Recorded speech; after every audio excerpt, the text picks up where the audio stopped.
In 1906, Pablo Valencia dared the journey from Mexico to California in search of gold. He survived without water for a week, 7 days. He was rescued and documented the experience of thirst. Saliva becomes thick. A lump seems to form in the throat. The tongue swells so large that it squeezes past the jaws. The throat so swollen that breathing becomes difficult, creating a terrifying sense of drowning.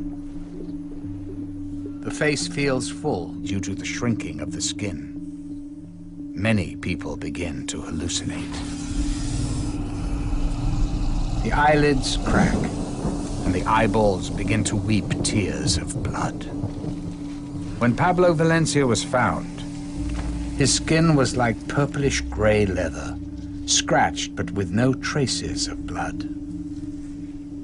His lips had disappeared as if amputated. His nose withered to half its length. His eyes trapped in a winkless stare. This is not a film about saving the environment. It's a film about saving ourselves. Because whatever one's environmental, political, or religious opinions, whatever one's race, sex, or economic standing, whomever of us goes without water for a week cries blood.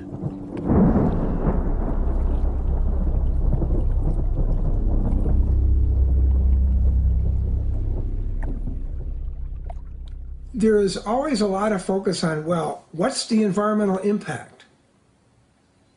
And that's a perfectly valid issue and concern. The abuse of water and the taking of excessive water, diminishing flows and levels, can destroy the sustainability of ecosystems. But we can't, in the name of preventing environmental impacts, there's a mentality that says, well, as long as we're not causing any significant impacts, we should be able to use the water any way we want, including selling it, exporting it for private gain of a few. When it's all said and done, people need water to survive. That's what the bottom line is. When we search the universe for life, we search for water. Because it is only from liquid water that all known forms of life exist.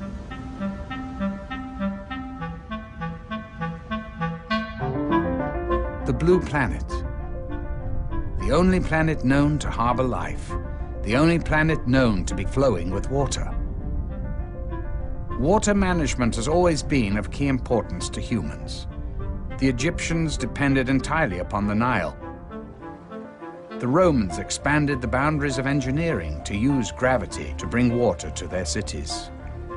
Ancient societies cherished water, molded their lives around it, and even worshipped it as a god. For whatever reason, between 800 and 1000 AD, climate change dried up most of the Mayans' local water supply. Farmers were forced to extend their agriculture into the jungle forests to grow food. There was not enough water for both the crops and trees, so the forests died. The soil eroded, air humidity decreased, food decreased.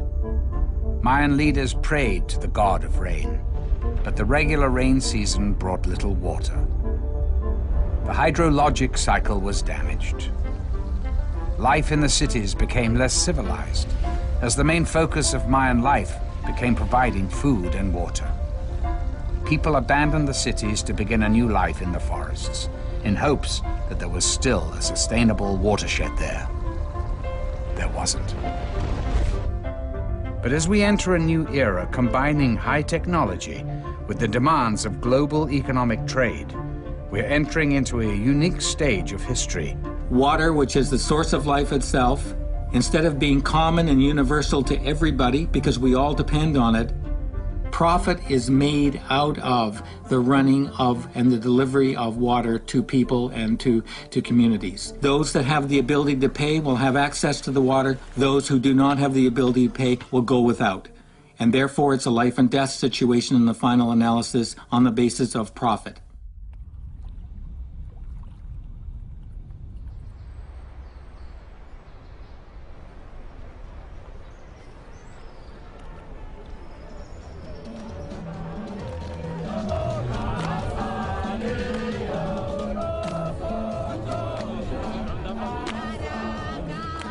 Thank you very much, and it's a great honor to be on this stage with you.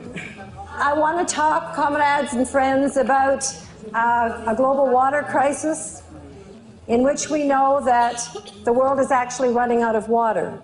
And that wasn't supposed to happen. It wasn't supposed to be able to happen because we were all taught back in, I don't know, grade 3 or 6 or whatever, that there's a cycle. When it rains, the water falls from the clouds down all the way to the ground.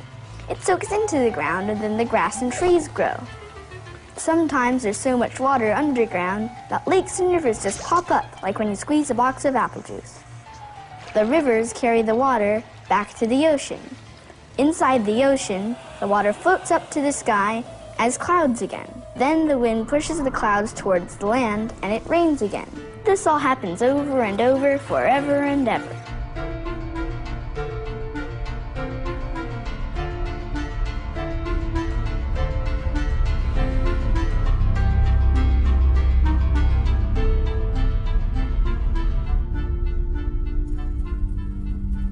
How is our water being polluted? Agriculture uses chemicals to increase farming productivity. Ironically implemented to counter a diminishing water supply, these chemicals pollute the groundwater. Automobile gas emissions pollute the clouds. But perhaps the most damaging culprit is industry. Water pollution has been linked to the rising miscarriage rates in women, lower sperm counts in men, and it is so globally severe that the Malaysian government proposed the death penalty for anyone caught contaminating water. This is the most polluted river in the United States. There's active polio, tuberculosis, hepatitis. Well, we try and reason with the aliens and, you know, tell them what's in the water and try and get them out. None of the agents are going to get in that water to get any of these aliens. They're just contaminated. We have a gate that we deploy across the river down the ways a little bit, and we'll deploy that gate, and then they'll all pretty much go back into Mexico. We already have a battery of shots that we take here at the local hospital. It's about 18 different shots for if any agent falls in that water to keep from contracting something. What we saw today was a river of human sewage. The water smells like nothing you could ever imagine, as much as 25,000 liters per second flow. Pasan los desechos de los hospitales, de las escuelas, de todo lo que ocurre en la ciudad, que descarga el agua en el drenaje profundo, viene a dar por aquí. Salen incluso pedazos de humanos, a veces de los hospitales, desechos, alguno que otro feto pasa por aquí, perros muertos. It goes into the northeast where people grow crops that later on are sold in the Mexico City market. So we are being poisoned. Our wastewater is returning to us in the form of food. When you look into the rivers, you can see bubbles. That means that the rivers are losing oxygen. Contamination and pollution of the water systems is creating cholera, and water diseases are killing more children today than malaria or AIDS or even wars themselves. The wetlands would normally have been a process whereby there would have been some cleansing of that taking place. It goes through the wetlands and it comes out more purified into the river systems, etc. But what happens when the wetlands are destroyed, where we poison a certain amount of water that can never really be fully recycled? What we now know is that we are polluting and depleting this finite stock of fresh water so fast that we're now mining the groundwater faster than it can be replenished. It rains. The water hits the ground and percolates into the soil, collecting underground into what are known as aquifers or groundwater. But how much of our finite supply of water is underground? We can only estimate, as there is no reliable method to accurately measure, which is why our growing dependency on groundwater is such an urgent concern. The fabled Atlantis in the Middle East had a real city attached to it. It was called Ubar. It disappeared and no one could figure out what happened. And then some archaeologists found it. And what they realized is it collapsed into the desert sand from groundwater pumping. Not only could it happen, it is happening today in Florida. Giant sinkholes have emerged, all of a sudden just big cavities in the ground opening up. The effects are not always evident, as with a sinkhole or lost city. Entire regions can slowly and evenly sink as a watershed is depleted. Perfect example is where Mexico City is now. There was once an oasis of water. When the Spanish came, they didn't want their new city to look like Venice. They wanted it to look like Madrid. And they used slave labor to cut down all the trees that would protect the water sources and to dredge the water systems. And what happened was that they just destroyed the water table. And of course, that was one thing when there were 10,000 people living there. It's another when there are, maybe 25 million. They've taken the rest of the water underneath the city. The city is literally sinking in on itself, and these great big churches are beginning to, go sideways. And Mexico is having to go further and further and further away from its local water sources, because there aren't any left, to find water. Human ingenuity has found out ways to get water from beneath the surface of the earth for thousands of years. What's changed, though, is the technology. We now pump approximately 30 billion gallons of groundwater every day.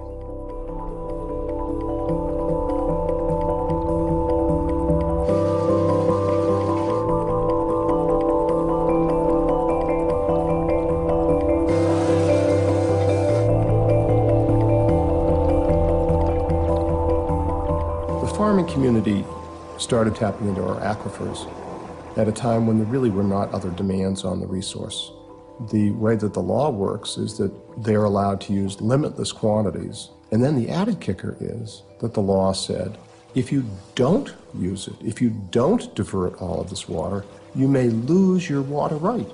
So with that scenario, it doesn't encourage conservation of water. I mean, why am I going to go ahead and quit pumping to save water and lose everything? So then a guy like me who may want to quit pumping to quit depleting the aquifer, I have to keep pumping in order to keep my water rights. When we pump water for such irrigation, some of it percolates back into the ground, which is called recharge or return flows. So long as we pump no more than what is recharged, we are using the groundwater sustainably. The problem is that we're pumping up to 15 times more water from the ground than is returning back into it, creating a global crisis. One thing that most people don't know is that the world is desertifying very quickly. We are becoming a desert in many places. Our soil is eroding, simply meaning that overgrazing, winds, and flooding damage the top layer of Earth, essentially hardening it to the point that rainwater cannot easily soak into the ground.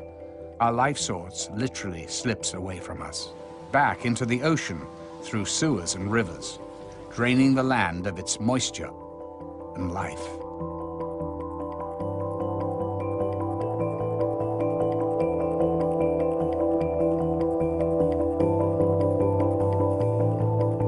Že krajina, ktorú človek vysušuje, sa mení zo zelenej na žltú a výsledkom potom je, že všetká voda je skumulovaná v oceáne. Extreme weather, a world of hurricanes and violent storms over the ocean, while the interior land receives less and less rain, or violent, harsh storms that simply erode the land more. Zemská kôra kontinentu odľahčuje a príspevok kumulácie tejto vody v oceánoch spôsobuje zaťaženie zemskej pôdy, kôry, čo môže spôsobiť pnutie v štruktúrach zemskej kôry a to spôsobuje zemetrasenie a potenciálne možné tsunami vlny, ktoré sme boli svedkami v roku 2004. Deforestation is a major contributor to soil erosion. Tree roots absorb water and thus hold the watershed in place. When they leave the land, so does the water. Because the forests that held the water have all been logged, there is no place where the water can be stored. The rain still comes and runs away as instant surface runoff. Just what I feared. He's formed a gang, and they're whooping it up for a flash flood. They're rushing down the canyon. They've made a wall of water 20 feet high. Look out! No longer satisfied with flash floods, the gang is planning bigger and wetter floods. Junior's getting dangerous. He's getting tougher and bolder every day. But groundwater pumping cannot alone be blamed for our desertification crisis. Cities are growing and expanding. For the first time in human history, more people living in cities than in the countryside. We've replaced permeable ground with hardscape, with roofs, with parking lots, with homes. If it rains and the water doesn't hit the ground but hits the sidewalk or street instead, it can't soak into the ground and make trees. It just slides down the street back to the ocean and makes more clouds. This means that the ground gets really dry and the grass and trees die. Clearly, there is much more unpaved than paved land in the world, but the effect is cumulative and should not be underestimated. Celosvetovo zhruba 750 miliard kubíkov vody. Tento proces sa odštartoval po druhej svetovej vojne. Dá sa povedať, že teraz sme v polčase rozpadu vodného cyklu a o 50 rokov bude vlastne definitívny kolaps s vodnými zdrojami na globálnej úrovni. There is another problem with increased urbanization, which is our continued insistence to build housing for growing populations that demand more water than local watersheds can provide. People in the housing development, and they make money by turning houses, and they're very large companies. So their goal is to avoid the water issue that might limit the number of houses they might have. Instead of adapting our development to the available water supply of a region, we choose to force the world's water supply to adapt to our desired locations. What dams do is change the hydrologic cycle. They provide water during those months when the natural flow patterns do not. What's happened is that we built these huge hydro dams mainly to create hydropower and hydroelectricity. And when we've done that, we've done it in a very narrow framework, and we haven't thought about the fact that we're going to need water for other purposes. In this quest to conquer nature, as some label it, we've constructed close to 50,000 large dams worldwide. But if we are headed towards desertification by allowing too much rainwater to run off into the sea, then is it not to our benefit to dam water and prevent it from reaching the sea? One of the basic functions of rivers is to carry stuff from one place to another. And that stuff, which is really critical to the health of an entire watershed, it becomes completely and wholly interrupted when you build a dam. Dammed rivers fail to carry such nutrients and minerals downstream through the watershed, resulting in more soil erosion. Less percolation when it rains, more runoff, and thus an increase in the desertification problem. When you trap water, it stops moving, and when it stops moving, it heats up because it's this nice warm soup full of nutrients that are not making it downstream. But then those things die, and then they eat up oxygen. All of a sudden, you've got a major water quality problem. A river is the lifeblood of an ecosystem, just like the veins and arteries bring blood to every part of our organism. When we have choked arteries, that's what's called a heart attack. A dam is the choking of the artery of the planet. So we really have to face the crisis here that what we were taught in school, that this finite amount of water could never run out, is technically true. But if you can't access it because you took it from an aquifer and you poured it into a desert to grow cotton, or you polluted it, it's of no use to us. And that's what we need to get into our heads. And there's nowhere to go in the world to get away from this. Rich people and people who live in water-rich countries will get away from it longer than people who are facing it now. But the world water crisis will face us all. But if there is going to be one single thing that is going to slam us into reality, it is going to be running out of water. We see all sorts of fresh water in our lakes and say, well, you know, what's the problem? We've got lots of fresh water. Once you drain a lake, that's it. There is no more water. We have to start focusing in on what is the renewable supply, which comes through the hydrologic cycle. We are creating a situation where we have less and less of that renewable supply left. And with the help of water scientists, we have to really start to assess how much water we really do have to work with. What is that renewable supply, and trying to define it. That's the task at hand. We must be able to find out what the limits are and how to live within them.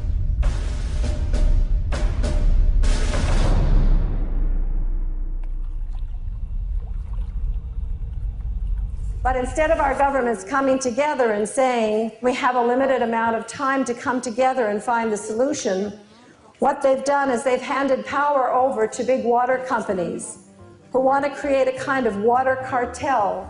Suez, Veolia, which used to be Vivendi, and RWE Thames. And these companies are all in the top 100 top corporations. I mean, the water division of Suez has 400,000 employees. I mean, try saying no to them if you're a little third world country, right? So that one day, every single drop of fresh water in the world will be privately owned and controlled. Up until the 1980s, really, if water was privatized, they were companies within a country. So France was mostly privatized, but the companies that then became the giants were just French companies delivering water locally. Water privatization in France, because of the multinationals that are so powerful there, and because of their long history there, is so ingrained that even the president of France wasn't able to stop it. François, à un certain moment de son mandat, a été rappelé à l'ordre, si je puis dire, par cette dictature économique, et il n'a pas pu nationaliser les entreprises de l'eau. C'est un système qui est très puissant, c'est une machine qui est sans état d'âme. And then in the 1980s, Margaret Thatcher came to power, and the Thatcher Revolution came into effect, and she privatized all the water in Great Britain. And that's when these big companies decided that they could start going global. At the same time, the UN was beginning to explore the language of water as an economic good and a commodity. And the very first time was at a very important conference in Dublin in 1992, which for the first time named water as a good. So you get the Thatcher-Reagan market economy ideology growing over here. You've got the companies all ready to go because they've been delivering inside nation states. And now you've got the UN saying, okay, we're ready to start thinking about water differently. It's not a right. So it all kind of converged together. Well, the World Bank is created after the Second World War to bring financial stability and development to the developing world. And it's supposed to be pooled money from the wealthier countries to help develop the global south. However, what's happened is that the World Bank has hooked up with the three big water private service companies in Europe. They basically started to work their way into the developing world. And the World Bank would say, in exchange for debt relief, now we want you to privatize water.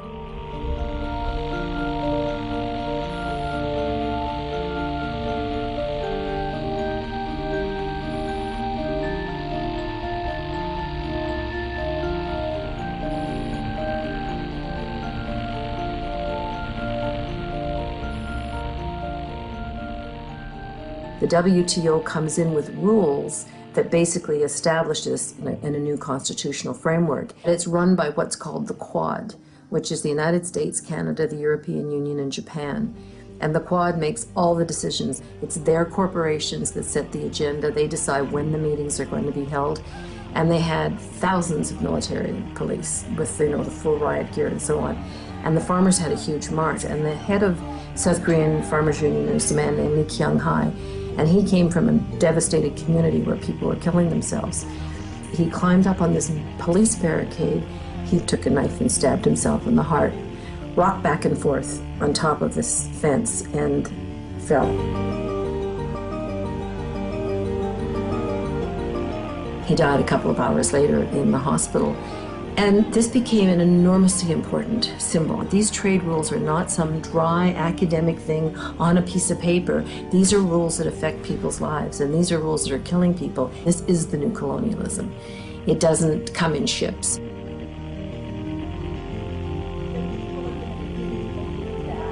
But the facts, we've heard the facts at this meeting. We've heard about the underachievement and the failures of privatization.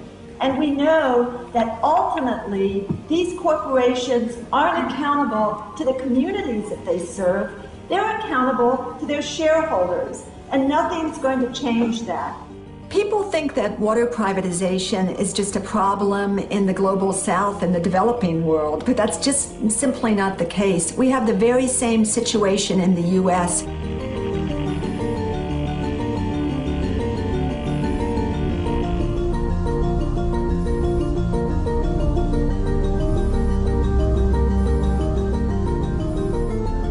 It's the very same story, whether it's in Atlanta, Georgia, or Buenos Aires, Argentina.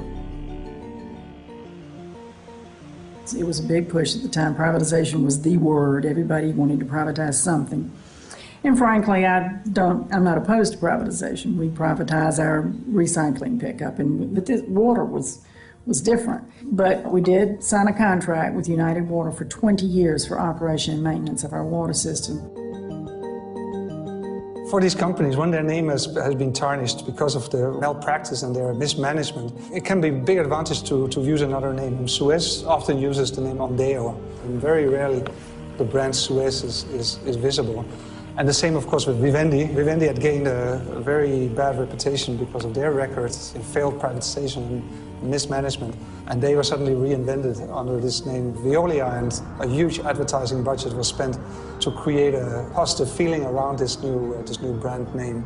Of course, advertising is a crucial factor in the way these companies are trying to save their image. And almost immediately started having service problems, and citizens could not drink the water unless it had been boiled.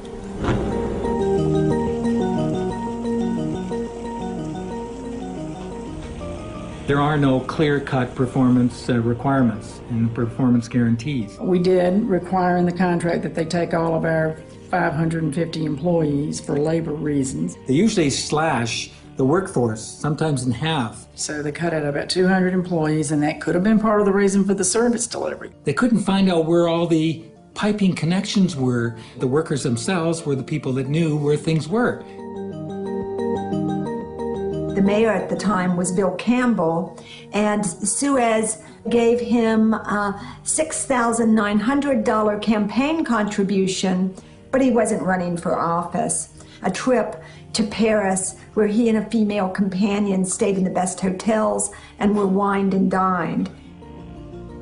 Although two of the three water corporate giants are based in France, and French water has been privatized since the time of Napoleon, a small percentage of French regions have maintained their own water distribution through their city councils.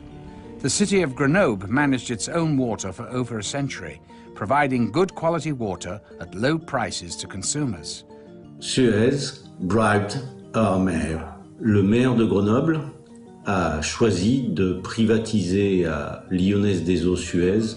Tous les services publics sont bien moins chers que les services privatisés. There hasn't been one example in the world where there hasn't been a hike in the water rates. Il n'y avait aucune raison logique de privatiser ce service qui marchait très bien.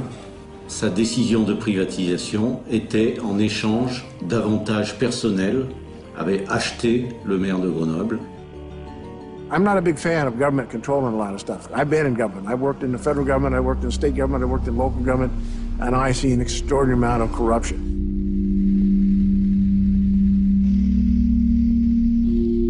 Right now, we have a number of state senators that have just been indicted in Alaska for corruption, dealing with the oil industry. But what was the amount of corruption? A few $1,000s. It's not the money, it's the power. Not many people know that prior to being president, Vicente Fox was the general manager for Coca-Cola in Latin America. So Coca-Cola received some of the largest water concessions in Mexico during the Fox administration. And this is something that really needs to be opened up for serious debate. People do not realize the extent to which there is a direct giveaway on the part of governments of water resources and services to industries locating in their jurisdiction. Well, I want to be very clear about the situation in Mexico that President Vicente Fox has given us no special favors on water issues or anything else along that line. The largest water concession given by the government in the whole country was to a Coca-Cola bottling plant. It takes as much water as it wants. You could say that Coca-Cola ruled Mexico. If you really look at the controversy of whether water should be owned privately or water should be owned publicly, I see abuses on both sides. When water is only owned by the government, you have an opportunity for abuse. When water is jointly owned by someone who is a capital interest, a private interest, a profit interest, and government, you have a partnership that tends to balance those things out. The new face of colonialism comes in the form of Coca-Cola. You walk anywhere in Africa and it's Coca-Cola water. You cannot get anything but, you cannot drink the water out of the tap. You can't even find purifiers. You are an absolute slave to this company. Dasani is not meant to be a substitute for municipal supply, so we are absolutely in support of robust, comprehensible, and equitable water and sanitation systems. In this country, you have to pay more for this water than you pay for the same amount of Coca-Cola. So that's something. Dasani is in plastic bottles, and Coca-Cola are in glass bottles. Now, when you look at the price difference, what you're looking at is that the cost of producing those bottles is much higher. We have looked at, in the past, of bottling Dasani in the glass, but the plastic package is becoming very popular now, and what we're looking at is what the customers want. As you look at new ways to develop business, you look at also what the customer wants and needs are. The situation with the cost of Dasani is more about the packaging, and also plastic bottles are taxed at a higher rate than glass bottles.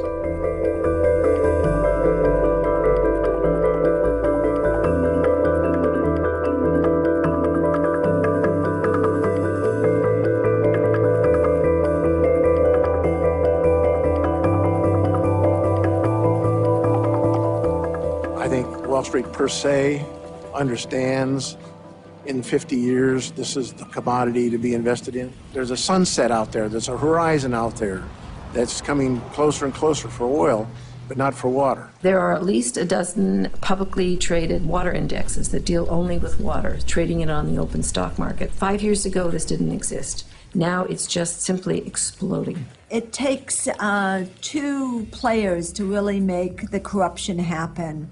First of all, we have corporations who are often greedy, but corporations are not social service agencies. They're there to make a profit. And what happens too often is that the water hunters are able to come in and either the government is corrupt or the laws are not sufficient to protect the water resources. As a water hunter, you just go out and you try to find a water source. It's not going to cost you a lot of money to clean up. The problem is getting it and holding on to it. Canada had 12 contracts for bulk export of water, and arbitrarily, with the change of government in British Columbia, canceled those contracts. When you have a change in government, the previous government's commitments are subject to renegotiation. And that's just the way it is. So when you're looking at water owned by someone else that you have to get a contract with, that's not a secure commodity anymore. The only way to have a secure commodity is to create it yourself by desalination. Many do not see the harm in depending on desalination for our future water needs. And suddenly, many countries in the world are looking to desal and building new desal plants as the alternative, and this is going to save them. But to do that, we require a great deal of fossil fuels and burning of fossil fuels, which contributes to global warming, which in turn contributes to the climate change problem in general. In order to address one problem, we end up creating a new problem. We already have an energy shortage. Where are we going to get the energy to use desalination? And a lot of corporations are saying nuclear technologies. Well, nuclear technologies are really not viable. We have no current plan to deal with nuclear waste. You know, it's no different from saying to ourselves that we're going to go into space after making a mess out of this planet. We go into Mars, we relocate there, or we colonize space itself and colonize another planet. And having made a mess out of our own situation, having failed to live up to our own responsibilities in relationship to nature, we then move on to destroy another piece of nature and leave the mess behind. The fact that there aren't more plants in the world is because it's a cost factor.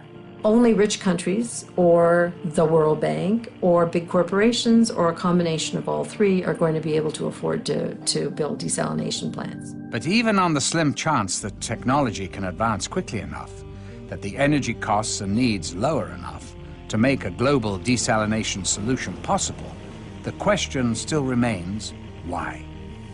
Why forfeit the water we already currently have? Why freely give it to others only so they can sell it back to us at whatever cost the demand allows? When you have communities that are looking to extend their water supplies, they'll pay what they feel the value of that supply is worth. There are 87 corporations now building desalination plants, and the biggest water company of all is General Electric, followed by Procter & Gamble and Dow Chemicals getting into it. These are all companies that have seen the writing on the wall. And the writing on the wall is that water is the hottest property out there. I think you can add a 15% on that. I think if 15% is responsible, some investors will require 30. And if you can't offer 30, they're not interested in investing. What we actually have is that these big corporations are going to profit from dirty water. So they don't want to see the pollutants not going into the water in the first place. They want to have a model where they can step in and provide very expensive technologies to clean up pollution after it occurs. I wondered when I looked at the UN Millennium Goals why they didn't include goals around pollution and cracking down on the fact that if you can't use the rivers and lakes in your area, then you're forced to mine groundwater. Well, it's as clear as a bell to me now. It's because they're raking in the money. Who's going to own that water? When General Electric has it to clean, does it pass through them but still belong to the public? I don't think so. So it becomes a product that is a result of your process, and then you own it. Who ends up owning these desal plants? Because if these desal plants are in private hands or even in government hands, because after all, water is the source of life. These desal plants are the way in which we get access to water, then those desal plants and who owns them ends up controlling our lives. Bottom line, water is a good investment, period. Any place in the world. How much do you pay for your bottle of water? You can fill that bottle of water at the tap for practically nothing. And the difference between what's in the bottle and what's in the tap is, in most cases, insignificant. You know, we do not advocate bottled water over tap water. You know, consumers generally buy bottled water because of convenience, because of access. I wouldn't say that it's healthier. It is a healthy alternative. Because of the world water scarcity, the Great Lakes have been perceived to be a target. We were concerned about our wetlands, and actually my thought was it's our water, they don't have a right to take it, which wasn't correct. In our legal framework, corporations have the same rights as citizens, and so we see Nestle having the ability to go in and pump. Initially it started from a meeting that had up in the town of New Haven. Naturally, Perrier hired a consultant to study all of the effects of the pumping and so forth. And everything that they said, you know, nothing would happen, everything would be fine, there would be no problem with the lake. I talked to my hydrology buddy and I said, Tom, he said that this isn't going to affect the spring. And Tom snorted, he's not a hydrologist, he's a hydrostitute. And we were told up there that night by their council that we didn't have a chance in stopping them. But then we started having meetings and inviting people, and that we were just awed by the numbers of people that would come. Older people from the area, farmers, retired people. It went statewide then. And finally, the incumbent governor, who had opened them with welcome arms, made a comment to Perrier that, hey, look, the people don't want you. Why don't you move out? They went to Michigan from Wisconsin. In 1892, a 1-mile chunk of the Great Lakes and its waters was deeded by the Illinois legislature to a private company. The next legislature moved into office and voided the deed, and in 1892, the United States Supreme Court said, these Great Lakes, they're impressed with the public trust, and under this public trust, they can't be alienated, disposed of, diverted, or transferred for a private purpose. That doctrine remains as lively and viable today as it did in the late 1800s. And that's exactly what became the basis of the lawsuit. MCWC was still waiting to hear the opinion when the letters from Nestle were sent to members of MCWC, young people that had expressed their opinion in the press, and Nestle then, they were going to do a slap suit against them. Where corporations actually step in and sue citizen activists. Usually they're suing them on something that's absolutely ridiculous, and often they'll lose, but the citizen still has to spend a lot of money on lawyers' fees, has a lot of worry. This acts as a deterrent to activism, and it is absolutely outrageous that corporations are being allowed to do this. And I was upset about that, but then... As far as trying to intimidate, they put heat on MCWC as an organization, and it really laid the heat in on my mom. You know, I didn't care what Nestle did to me. I was fighting Nestle, but no one's going to mess with my family, and especially my children. Well, and clearly no company wants to be in the position of having to do that sort of thing. It was simply a letter that simply asked them to refrain from making comments that were not true. Gosh, there's probably been 3 or 4 public hearings. Nestle was in attendance. There was newspaper press, there was television press. Just about anything I had said was either just my own opinion or else fact-based. So it was very hard to know what are they referring to. And then I said, I'll be damned if they're going to do that to me. So Nestle came to Ferris to give a presentation. My son Chris was there. My name is Chris Swear. I felt like my greatest defense was just being as public as I could. Received a letter that I, Chris Swear, am accused of slanderous or defamatory remarks. My son was shaking. I mean, he was so upset. And I'm wondering if those are charges, accusations, insinuations. I'd like to hear directly from your legal staff, if I could, please. It was a hard thing to watch as a mother. Chris, Fred, if you want to answer briefly, but I'd like to get to people that have questions about the project specifically, instead of maybe personally, okay? And the whole crowd was furious.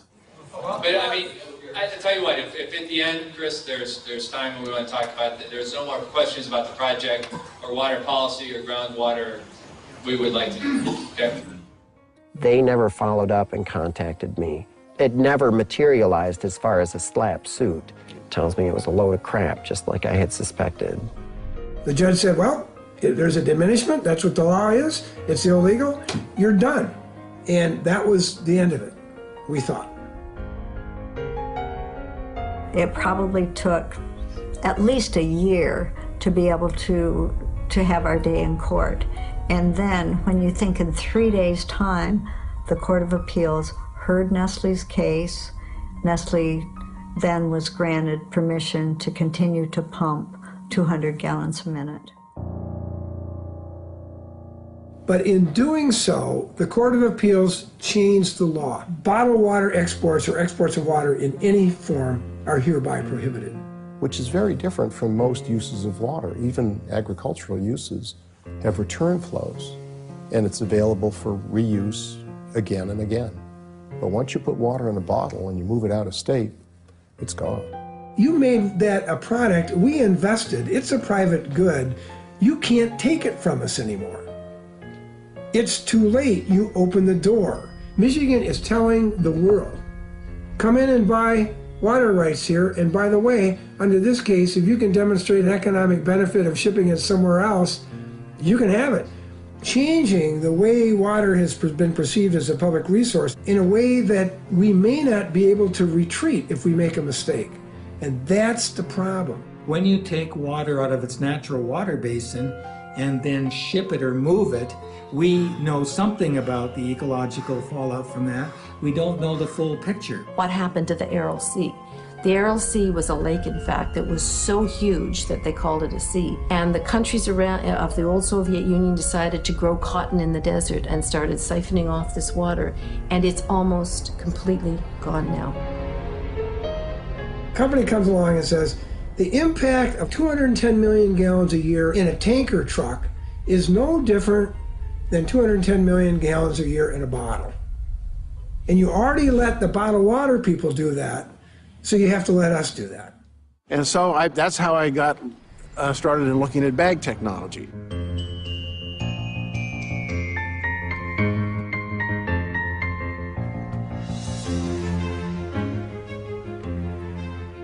If we massively ship water out of an area, the ecosystem is disrupted, the natural habitat damaged, biodiversity reduced, and aquifers dried.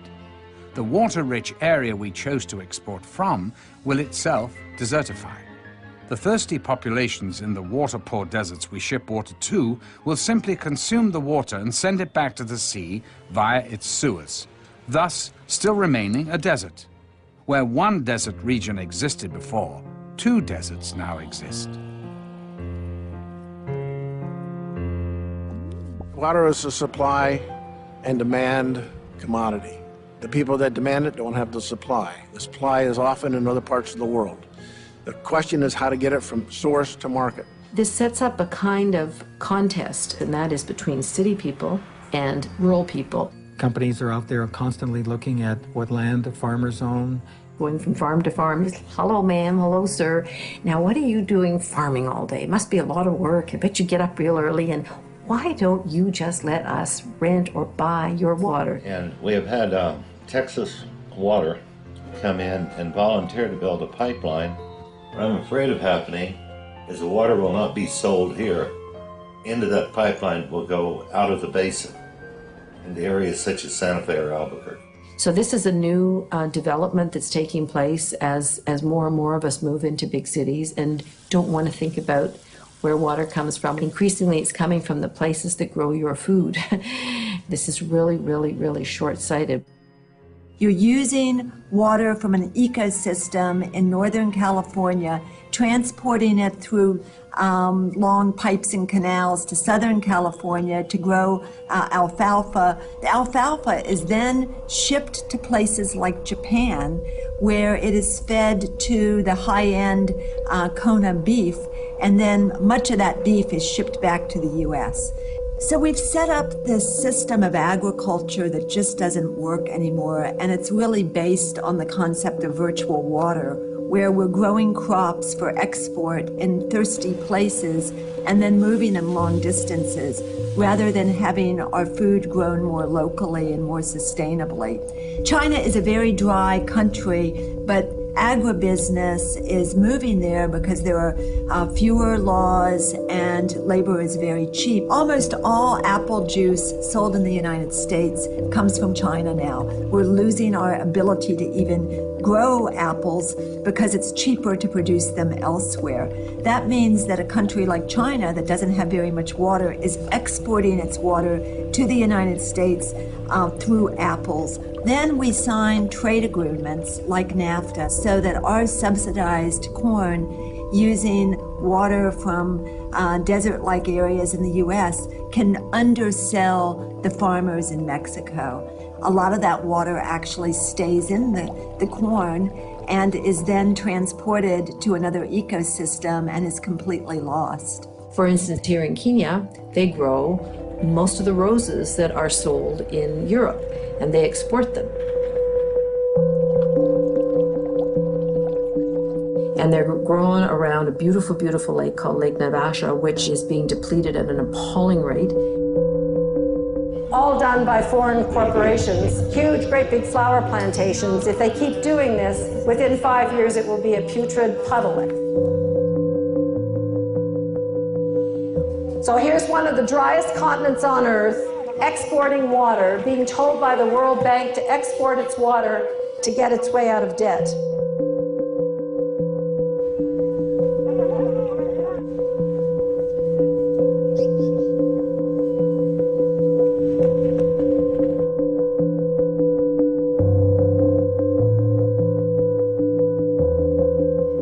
I call this theft.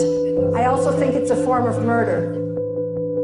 Joan Thorpe Root, the Academy Award-nominated British wildlife filmmaker and African conservationist, lived in Kenya and made great efforts to save Lake Naivasha from being destroyed. Her assassins broke the nearest window to her bed, where she was sleeping. Joan awoke, desperately held her blanket out as a shield and charged the three men. The men fired their AK-47 assault rifles from outside the window, riddling the room with bullets through the lace curtains. 2 bullets struck Joan in the leg. 1 hit her in the hip. Joan crawled towards her bathroom, trying to stop the bleeding with a blanket, but died of massive blood loss. You don't know when the water would flow. It flows once a week, and you don't know the date, the time, so you are forced to open up the tap. When they open their taps, it's air, and when the air blows through the taps, the meters are running, and they are charged for doing this. There's a pipe coming up, and between the pipe and the tap, there's a water meter, and you have to pay for an electronic key to get charged up. And you can look at it and you can see the water meter counting every single drop. And as one friend of mine said, I can afford about 2 flushes a month from this thing. That's how expensive it is. You know, they just throw their hands up in despair and they go back to that river that has cholera warning signs on it. If people don't have money to buy water, they go to polluted streams, they get sick. The state has to pay for their health care. You know, why don't you just use money for the necessary thing and to prevent other things that might come up?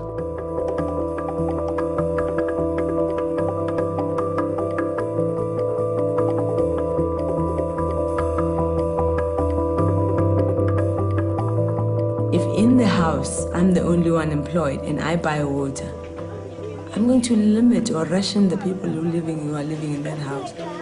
That's why then you get domestic violence.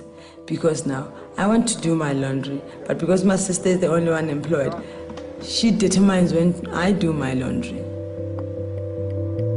You know, parents will take the tokens that they use into making sure that the water can run, you know, wherever they go, maybe to work and all that. And then during the day, kids don't have water. And this other woman who lived in a shack with 2 kids took the token and went with it to work. And the shack caught fire. And there was no water to stop the fire. And even the neighbors are saying, we don't have money to stop hair fire, you know?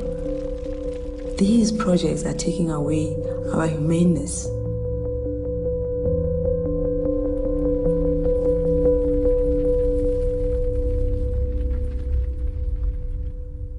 I was in grade 1. I was 6, so I didn't really think about much. I thought the whole world was go to school, don't get your parents too angry. You do a charity project each year at our school. You do your canned food drives, you do your raise money for cancer. That year, you're raising money for developing countries. And for 1 penny, you could get a pencil. 5 pennies, you could get soup for the day or things like this. And then she got to a point where she said $70 would buy a well. And then she explained to us, yeah, people are dying because they don't have clean water. They were just disbelieving that. What do you mean you can get sick from water and that you don't have things to clean yourself with, let alone drink the water? Then we asked, well, if they want water, how far would they have to go? And she said, like, sometimes as far as 10,000 steps. I counted the steps it took me to get from my classroom to the water fountain, and I counted 10. She said, yeah, $70 would buy a well, and it would stop it so people wouldn't have to walk so far. So I thought, okay, that sounds like a good idea, so I'll go home to my mom and dad. They have lots of money, right? And the problem would be solved and no one would die anymore. And I thought it was a great plan. And we thought, oh, isn't that cute? You know, he wants to build a well, let's make dinner. Because he was so young, we really did not take him seriously. You don't get it. He said, someone just died because they don't have clean water, and you didn't help them.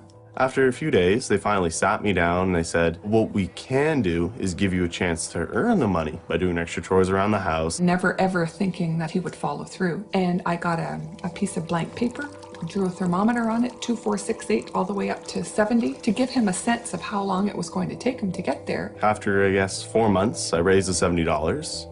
I brought it into an organization that facilitates clean water projects in developing countries. And they looked at me and they said, it's going to cost a bit more than $70 to build an actual well. And I've always felt bad about telling them that the well wasn't really $70, that it was actually the minimum you could get was $2,000. But I've sort of consoled myself a little by saying that if it had been more, if I'd told him $2,000 at that time, that he never would have gone. That would have been too big for a 6-year-old. So I started doing public speaking around my community.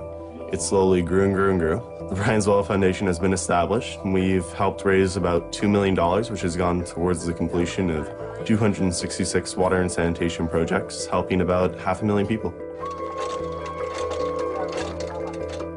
Immediate aid like this is absolutely vital to saving lives. But if we step back, a larger question looms. An uncomfortable question we habitually avoid in our daily discussions. Why do these countries need emergency aid to provide something as basic as water? Why are they unable to build their own infrastructure of clean water delivery? Why are they poor? Developing countries are forced to grow cash crops, export crops like tea or coffee. We've got some resources, especially tea, which is really growing all over. The World Bank and the IMF and the other countries, especially the Western world, that buys the tea from our country always gives us a raw deal. You find that we are given so little money for this tea. The World Trade Organization has required developing countries to remove tariffs so that products can flow in and out of the country because it benefits our corporations. They get cheap products. Now what that means is that developing countries are very hurt. And it's obscene. It's why these countries can't get out of debt, and it's why these countries can't develop water systems or healthcare or anything else for their kids. And there's a famous Senate hearing where a very senior World Bank official told the US Senate, don't worry, we're not giving money away, particularly for every dollar the United States invests in the developing world through the World Bank. American corporations get back $1.30. You know, wink, wink. We call it aid, development aid, but really it's forcing countries to open up their resources, and that's why there's such a tremendous reaction against the World Bank in the third world. If we were to sell this tea at the right price, if we had fair trade in the markets, our tea could fetch enough money that can sustain most of our needs. It should be a very rich country. We cannot fight the world water crisis by just saying, let's hook up some more people and hope that does it. We have to challenge the systems that deliberately create winners from losers. And then who cares about the losers? That they're losers and it's their own fault anyway.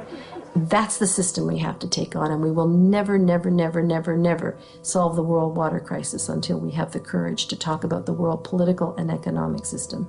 Wherever a river flowing free is now treated as the supplier of raw material as if it was oil, we have the generation of water wars.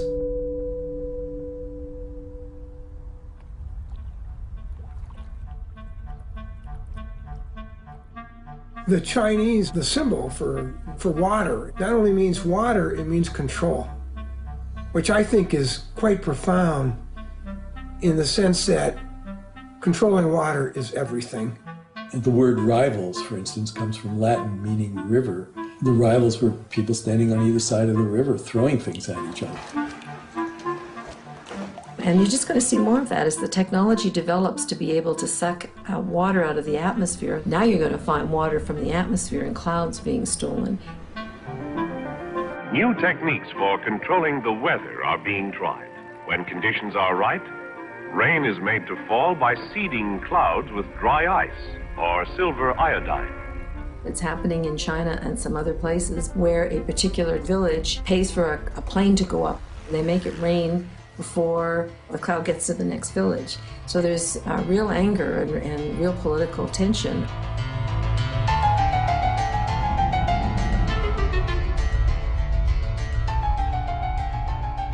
The worst case is Southern California.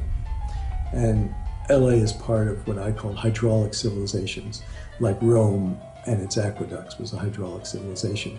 But there the longest aqueduct was 60 miles. The longest you have to go, once measured it, is 1,400 miles from the furthest source of water for LA to a home in the town.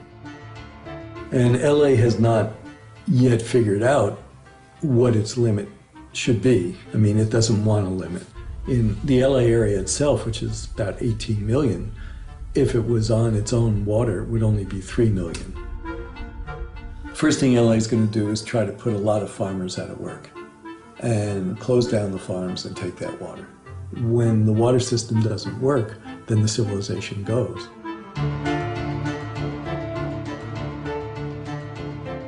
The most famous conflict occurred in the Owens Valley, and Mulholland was the head of the water department there and noticed that it was pretty much a downhill run to LA in the 1920s. And so he got together a whole bunch of investors to divert all the water from Mono Lake and send it down through an aqueduct to LA. It put the farmers out of business, and there was a big, violent rebellion. In two different instances, tried to blow up the aqueduct.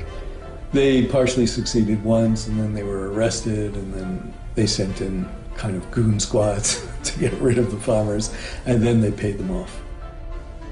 The last great water war in the United States was 1934, when Arizona sent in the National Guard because California, again, was building a dam across the Colorado to divert the water to California without giving Arizona any.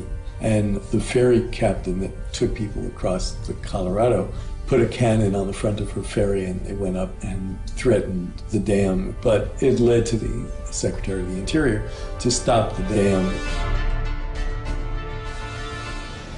One of the most bloody water wars is still being fought over the river Kaveri, that farmers of Karnataka and farmers of Tamil Nadu both required more water out of that river. A bandit of Tamil origin, Veerappan, kidnapped a Karnataka actor with the demand that large amounts of water be released to Tamil Nadu. It was really as a chess game in the water wars. I was doing a major study on conflicts over resources for the United Nations University. This fat file of mine on river water conflicts suddenly had no more coverage because the entire issue was now being presented as an issue of religion, not water demands and water conflicts. So many water wars are presented as religious conflicts, when in reality they are fundamental conflicts over resources. Well, I want to tell you about one country tonight, and that's the country of Bolivia, South America's poorest country. Several years ago, the World Bank refused to guarantee a $25 million loan to finance the investment program of the local water co-op and forced Bolivia to sell its water systems to a subsidiary of Bechtel. The water prices now account in Bolivia for more than they pay for food. Well, I have a story to tell you tonight, and that is that the people rose up in Bolivia.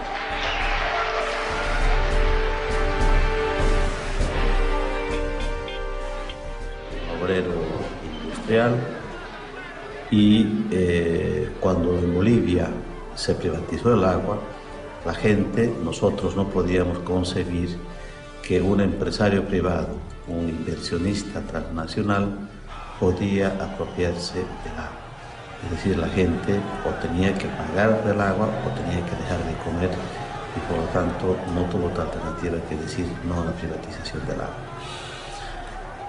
Una rebelión popular, una forma organizativa de multitudes de gente que desde los campesinos hasta los vendedores de las calles y empezamos una resistencia. El gobierno sacó al ejército y a la policía para garantizar la seguridad jurídica de la empresa, garantizar las utilidades y las ganancias de la compañía. And it's really interesting because, you know, the World Bank has imposed the same kind of private control and takeover of many other things in developing countries. Healthcare, education, their energy sector, their mines, and so on. But when it comes to water, something happens and people say, I couldn't stop you there, or I didn't know how, or I thought maybe you would be right, but you are not taking my local water. Asociados de una abierta complicidad de los gobernantes en ese tiempo en Bolivia, que inclusive se privatizó el agua de la lluvia, es decir, que se prohibía a la gente el acumular el agua de la lluvia. And this is where you get the civil wars, because the army is brought in to control local dissent against these transnational corporations. Who are you protecting? There's your people without drinking water, and you're protecting foreign investors from North America and Europe? Más de 100 heridos de bala, numerosos detenidos. Civil, hubieron más de 20 francotiradores que mataron e hirieron a la gente. 17-year-old Victor Hugo Doza was killed by a shot through his face.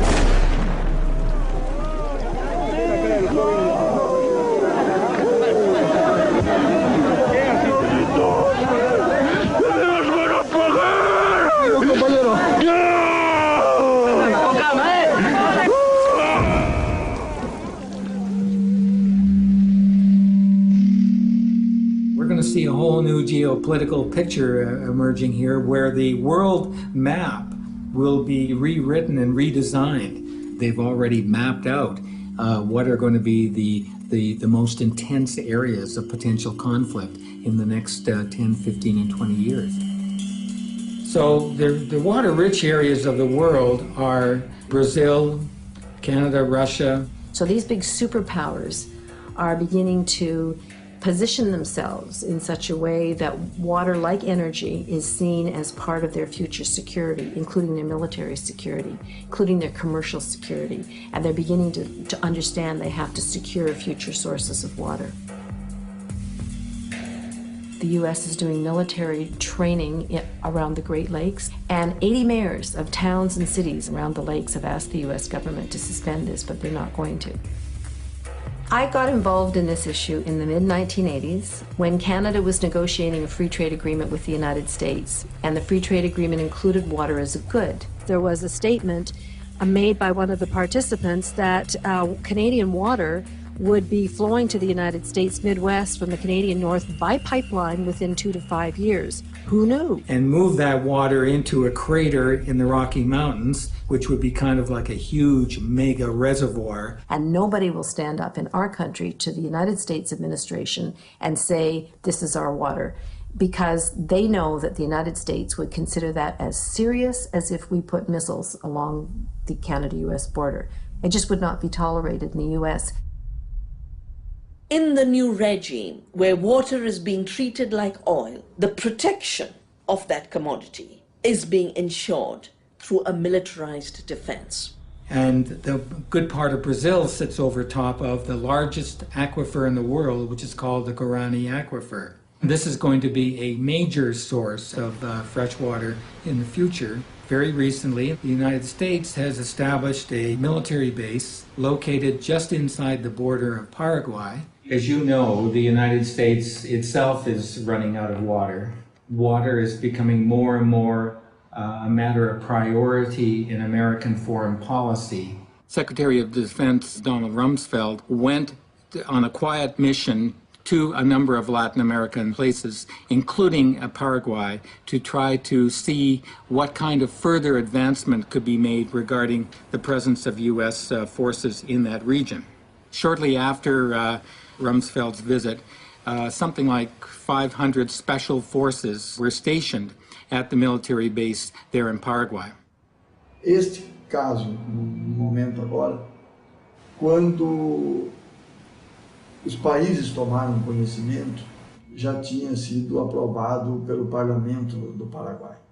It remains to be seen what will happen and what they're doing there exactly as to whether the purpose of that military base is really to secure a military presence at a very pivotal location for exercising some measure of control over the Guarani aquifer and water takings from the Guarani aquifer. In the last few weeks, there's been report in the media about George W. Bush, the president, purchasing land in Paraguay. The speculation is that that has to do with wanting to have access to the aquifer and pump water out of the aquifer. Jenna Bush, who is the daughter of George W. Bush, had paid a quiet 10-day visit to Paraguay, in particular meeting with top officials in the government. And as it turned out, what was happening, at least this was what the speculation was in the press, was that she was about to facilitate the purchase of something like 100,000 acres of land in Paraguay in her family name. At the same time, though, that was happening, it was discovered that George Bush Sr. already had something like 173,000 acres of land. Was this an example of the Bush oil family now switching from black gold to blue gold, turning to water and purchasing water? Clearly after that, there were a series or a string of denials on the part of the Bush family. Not directly, they did it through agencies, U.S. government agencies. Eles negam a construção da base. The world's largest dam is located very close to that area, and so that also was a matter of considerable interest for the U.S. as well. Os americanos, não diria o povo americano, mas uma parte dos americanos, principalmente de seus governos, tem uma visão muito militarista, economicista e predadora. E quando não conseguem no convencimento, vão pela força. A visão economicista, a visão imediatista, é a mesma visão que levou, em outro campo, ao americano ter o que teve no Vietnã, como agora no Iraque. Será que essas lições eles não aprenderam ainda? I mean, there's no question that that region of the world is the Middle East of water in the future.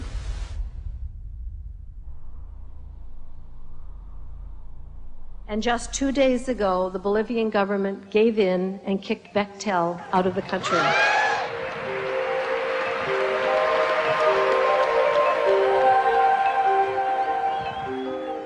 Humble Bolivians, led by a 45-year-old, kicked one of the world's biggest engineering companies out of the country for its criminal behavior and told the World Bank to go the hell with it. Bueno, 2 días después de la victoria popular, yo tuve la posibilidad de viajar a Washington. Primera vez en mi vida que salí a Estados Unidos. Segunda vez en mi vida que salía fuera de mi país. And this simple shoemaker from Cochabamba, Bolivia, gave one of the most moving speeches I have ever heard. Solo somos dueños del agua y del aire. The only thing that is ours anymore is our water and our air. Posibilitó la pérdida del miedo que se tiene frente a los poderes constituidos económicos, financieros, políticos y militares. Es que la única fuerza capaz de transformar el mundo, capaz de transformar la sociedad, es esa capacidad de unidad, de organización y de movilización de la gente frente a cualquier poder. And people were so moved, they not only clapped for him, they got up on their chairs, like a standing ovation that wouldn't end. It was just a stellar moment. Because this is a really scary story, and it's a true story, and we really are running out of water. It doesn't have to be that way, okay? And that's the most important thing to say, is that it's not too late. The earth is amazingly elastic in terms of coming back. The ability of the earth to renew itself is stunning. Aj najlepšou formou boja proti privatizácii vodných zdrojov je mať viacej vody okolo seba vo svojom životnom prostredí. Je to vlastne Gandhiho filozofia. Blízko vo svojom prostredí a tým pádom stráca zmysel obchodovania s vodou. Riešením je veľmi jednoduché. Vrátiť vodu do vodného cyklu a začať zavodňovať krajinu dažďovou vodou. We need to dig holes. If we dig holes in the sand, we can trick the water into staying so it doesn't run away to a river or ocean when it rains. The water will sit in the holes and soak into the ground. Then more trees will grow. We prepare very simple, very cheap solution, and we invite youngsters and volunteers every year about summer camp, 2 weeks. About 40 to 100 people make manually, for example, small wooden dams on small streams, on water holdings, and to accumulate water. There's a huge difference between these water catchments and dams, because dams, what happens is that a large amount of water, land area gets flooded. We create these huge reservoirs, then the water becomes stagnant in them, and the mercury, it starts to spread throughout the water system itself, and it creates a whole different set of problems. In these water catchments, what happens is that the water is trapped so that it goes right into the ground itself, and therefore starts to replenish the groundwater systems. A môžeme vlastne mať zo žltej krajiny zelenú. Pre vysušené regióny sveta, ktoré môže with creation of clouds in atmosphere and creation of raining. This model can to create million and million jobs for poor people around the globe. Blue alternative solution is very easy, simple, cheap, solving of complex problem. And it, quite frankly, is the antidote to desalinization. This is the kind of approach that we need to take in order to revitalize and rebuild our groundwater systems. And then we have to stop going into the groundwater and taking it out in such a phenomenally cavalier way. In the U.S., the largest amount of groundwater is being used for agriculture. And you really have to deal with agriculture to solve our water problems. The water efficiency with hydroponic systems is 20 to 30 times more efficient than crops growing outdoors. The reason is that we are placing the water directly to the base of the crop through drip or trickle irrigation systems. We can take that fish called tilapia, and when they grow in this water, we can take that nutrient-rich water and go on to crops with that. And any excess of water going onto the roots, it's collected. It can go back to the fish and then go through the system again. And it's these technologies that will save this planet in the next century. What we really need to do is go back to a food system where we're not dependent on global trade and where we're really using our local water and soil resources to grow crops that are appropriate. There's a move towards decommissioning these dams, taking them down, and that movement, that trend towards decommissioning is really important, but it sets the stage also that we need to move towards alternative ways of supplying the power that's necessary, whether it be through these micro turbines that are in stream completely. You don't need a dam to hold back water. They just use the natural flow of rivers or coasts. Korea has been investing in this technology. Scandinavia has. I mean, they're sort of seeing their era of large dam building coming to an end as well. As we expand urbanization to meet our growing population needs, there are alternative permeable pavement solutions which allow rainwater to infiltrate through into the subsoil. Pollutants from cars are filtered and removed and thus do not pollute the groundwater. The water quality is actually improved. Even with these advancements, the ultimate development solution is to limit the population growth of a region pending on the available water supply, which is exactly what the citizens of Bolinas, California did. And so the towns decided that they would put a moratorium on all housing growth until they had adequate supply of water. And that water moratorium was challenged immediately and was in courts for 14 years. They just didn't want a town to be able to control growth. They considered it interference with commerce. But ultimately we won, and yeah, it's working. What we can learn from the Bolinas example is the whole challenge to learn to live within the limits of our watersheds. And in this village where we really have shortage of water, we use some water that is being poured on you, on your hands as you wash your hands sparingly. And people really value any amount of water that they have. It's exactly the opposite of America. I mean, America could save 20 to 30% of its water really easily.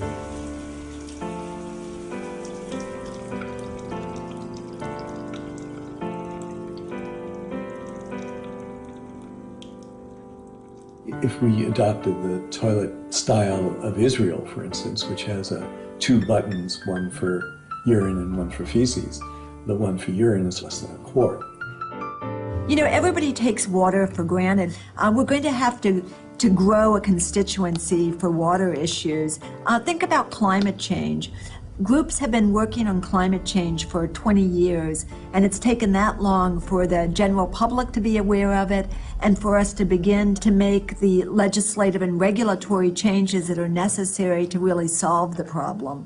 We need to do that for water. To call for a United Nations Convention that explicitly states that water is a human right and a public trust that must not be denied to anyone on the basis of inability to pay. Demanding that we put this language in an international framework at the United Nations. Because the operations of these corporations, these water barons, have now gone global, this has gone beyond nation-state law and requires us to bring in some kind of instrument at an international level to control these companies. And that led to the really exciting change in Uruguay. En el Uruguay se privatizó el servicio de distribución de agua potable. A poco de haberse establecido, los precios se elevaron exorbitantemente. El agua que se distribuyó en algún momento estuvo contaminada. Se llegó incluso a cortarle el servicio a una escuela.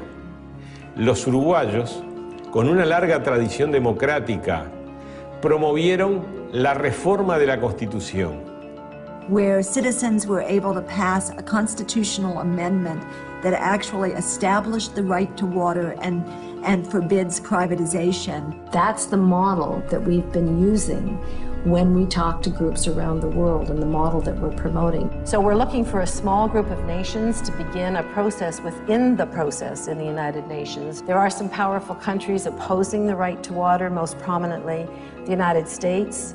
To my eternal shame, my own country, Canada. It has a lot of water resources, and they're concerned about having to send water to the United States. China, Egypt, Australia, and possibly India. They don't want to have to be responsible for providing their citizens water. This is life and death what we're talking about, and I feel very, very strongly that we have to put ourselves out there on the line, and sometimes it can be dangerous, but we have people power on our side. To the disapproval of the citizens of the small town of Freiburg, Maine, the water bottling company Poland Springs set up a plant. To appease the population, Poland Springs gave away a case of bottled water to the first 50 townspeople to visit their office. Led by 89-year-old Republican store owner Howard Dearborn, they poured the bottled water into Lovewell's Pond, back where it came from. This week at the World Social Forum is being launched an historic organization, the African Water Network. A world that is going to say no to commodification of our common goods like water. To mobilize and protect Africa's precious water sources from abuse and from corporate theft. Now we have a defiance campaign that says, okay, you can install your meter. After you turn your back, we take it out, we connect the pipes, and then we throw your meter away. The court case has cost over $1 million. We've done a lot of innovative fundraising, and you have to realize that we're just normal, ordinary people who are living day to day and fighting, this giant. I play sports, I hang out with my friends, I do all that regular stuff any teenager would do. It's just I do this on the side. I just wanted to get people clean water so they wouldn't die. I guess being that young sort of helped a lot because I think I was too young to be nervous. You just see smiles light up on people's faces. because they have clean water to drink. A smile doesn't light up on my face because I can have a shower in the morning. None of these people, I don't know if there's an activist in the group. When you come from the grassroots, I think legislators look at it totally differently than they do if you are an activist. And I think that's what we had, is they couldn't go back on us and say, you guys are always out there raising a ruckus. Probably the end result isn't going to affect any of us because we're going to be gone. But we're fighting for the people that are going to use it in the future, our kids and their kids. If we don't do something to save it, what are they going to have? Bottom line is, those people are there. And I'm talking Republicans, Democrats, and everything else in between and beyond. They're there because if money is more important than water, where are we? Our previous mayor was indicted and tried and is currently serving time. Et le maire, ministre de la Communication, a été mis en examen, puis emprisonné avant d'être condamné.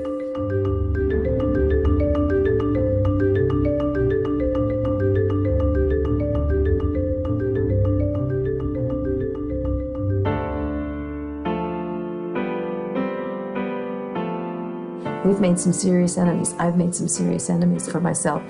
But as my mother would say, serious people have serious enemies. Because it's not going to necessarily happen through governments alone. It's not going to happen through industry and by corporations. We, the people, must become the water guardians of the 21st century. What water is in my backyard? What's the name of the watershed I live in? We should all know that. Just the way we know our town and our state.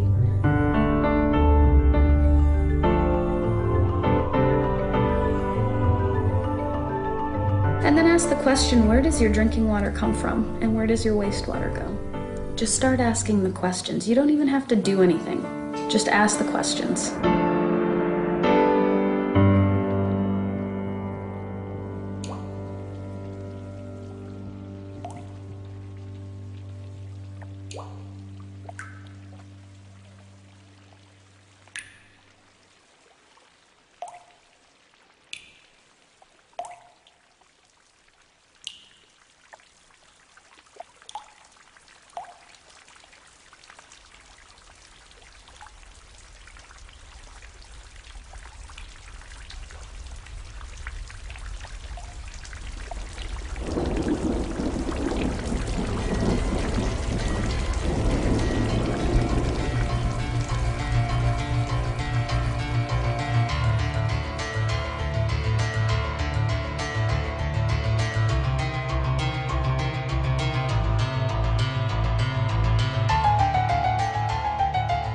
What I think is really weird is, even though my brother is 6, turning 7, and I'm 8, turning 9, I still can't do the monkey bars, and my brother can. They were selling Ice Mountain at the school cafeteria.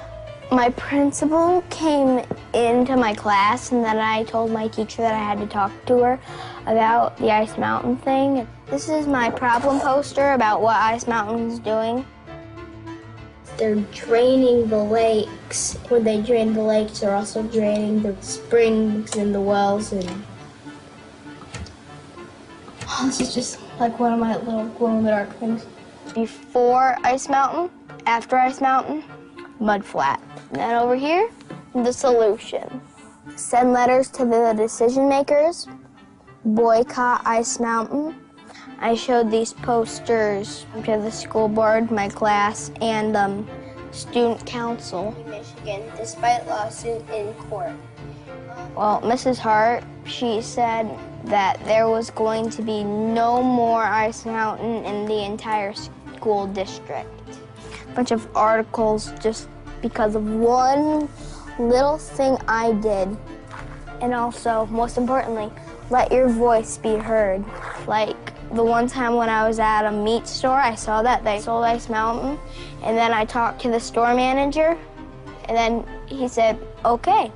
And then the next time when I went, no Ice Mountain, the entire store. I felt very happy because I knew that I did the right thing.